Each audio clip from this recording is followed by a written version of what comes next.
मुझे एक दिन पुलिस ने पकड़ लिया, बोला तुम बिना हेलमेट के कहाँ जा रहे हो? मैंने कहा घर जा रहा हूँ। आपको क्या लग रहा है बिना हेलमेट के मैं दिल्ली निकल जाऊंगा? मेरा घर यहाँ पे है यार, मैं ज्यादा से ज्यादा 1 किलोमीटर उधर जाऊंगा या उधर जाऊंगा। बोलता सुनो फालतू बकवास मत करो, तुम्हारा चालान कटेगा। मैंने कहा सर मेरी मम्मी ने मुझे 26 रुपया देके दूध लेने भेजा था। आपको लगता है मेरी इतनी औकात है मैं आपसे चालान कटवा लूंगा? बोलता गाड़ी रखो और अपने पापा को बुला के लाओ। मैंने कहा सर मेरे पास 26 रुपया, पापा को तो 12 देके उधर नमक लाने भेजा। तुम्हारे घर में एक साथ सामान नहीं खरीद रहे क्या? मैंने कहा सर करप्शन ज्यादा हो जाता है, पापा बीड़ी पी जाते हैं और मैं तो गुटखा खाता हूं सर।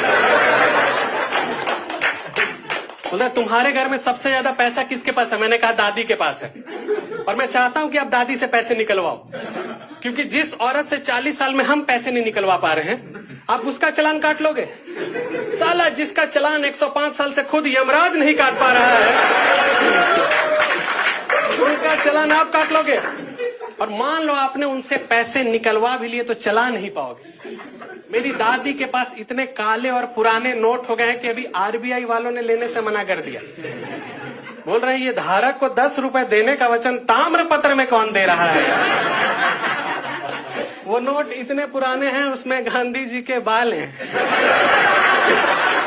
मैं खुद झारखंड का हूँ, बहुत साल बाद झारखंड वाली में घुस रहा था, तो झारखंड के कुछ लोग बैठे, वो लोग ऐसे बात कर रहे हैं, हम हिया चल जाएंगे, तुम हुआ चल जाना, तू हुआ चल जाएगा। इतना हिया हुआ हो गया हमको लगा साला हम भी हिया उतर जाएगा। मेरा एक दोस्त बोलता है ये हुआ का होता है? मैंने कहा कोरोना कहाँ से आया था? बोलता है वहां से। तो मैं बता रहा हूँ यूपी के लोग बहुत क्रिएटिव हैं।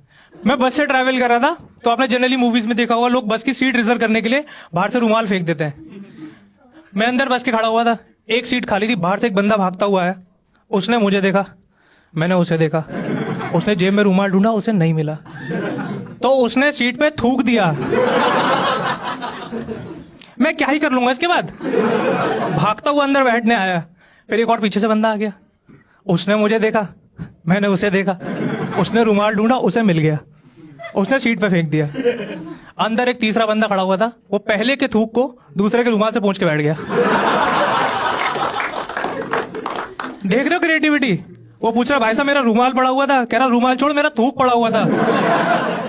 मैं उतरा दिल्ली स्टेशन पे, और न्यू दिल्ली, ऑटो वाले नहीं आए थे चिट्ठियां बनाने के लिए। मैं कहाँ जाना? मैं पहाड़गंज जाना है। बोलता है 900 रुपया लगेगा।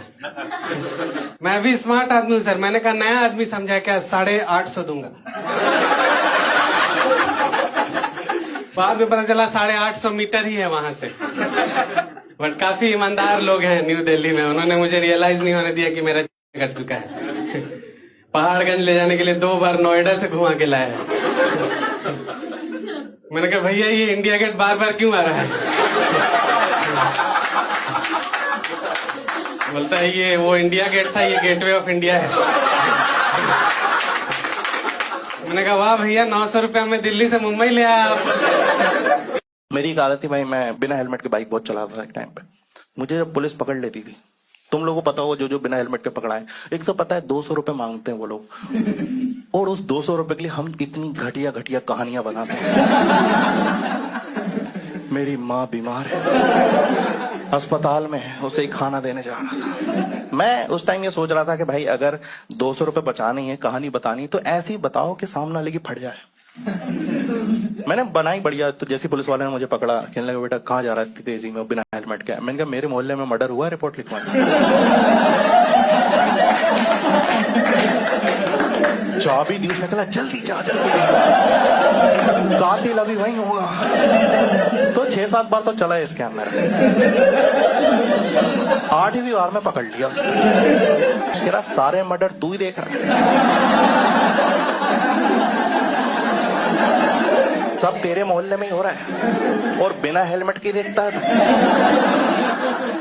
तो उस दिन मेरे साथ ये मेरा दोस्त था, इसका नाम सोनबीर है, मेरे साथ था। तो भाई उसने पकड़ लिया कि चल आज रिपोर्ट लिखवा के आते ही।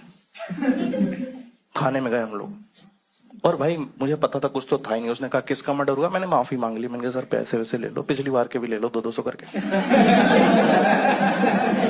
माफ कर दो सर, कुछ नहीं। इससे पूछा कि तू बता किसका मर्डर हुआ है। भाई जब तुम्हें नहीं पता कोई चीज, मन से तो मत बनाओ ना कुछ। वो पैसे लेके छोड़ने वाला था हमको, कह रहा सर कुछ नहीं, राहुल का बर्थडे था, केक मर्डर हुआ है।